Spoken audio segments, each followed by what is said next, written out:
Seminar on Administrative Matters for School Heads, isinagawa.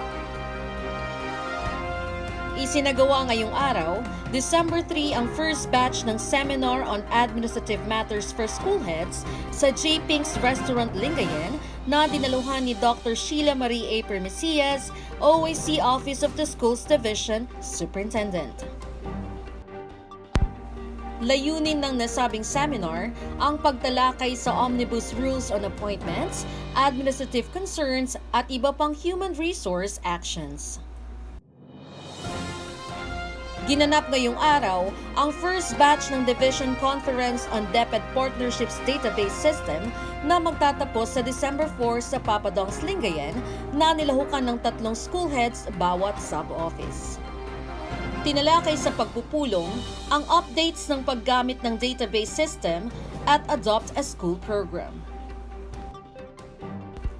Isinagawa ang Division Seminar on Physical Facilities Management para sa last batch ng mga Physical Facilities Coordinators sa Buda Annex, Lingayen. Layunin ng seminar ang paghubog ng kaalaman at talento na kinakailangan upang maging epektibo sa pamamalakad ng physical facilities. Ginanap ang Batch 2 ng Seminar Workshop on School Financial Operations for School Heads sa Red Building, Lingayen.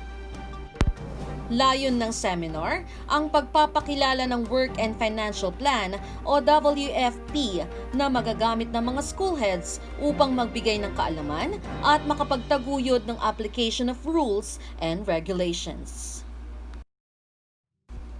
Samantala, sa STSSR sa Leksyon Pangasinan Radio Program ay tinalakay ni Dr. Permesias ang mga updates ukol sa lahat ng mga trainings o seminar workshop ng pansangay na tanggapan na dumaan sa safety and health protocols ng Provincial Health Office at nabanggit rin ang pinaplanong daang kalikasan-inspired tree planting activities na magaganap sa bawat barangay ng Pangasinan 1. Sa ngalan ng Public and Media Affairs ng SDO1 Pangasinan, Gia Charissa Cerezo, happy to serve!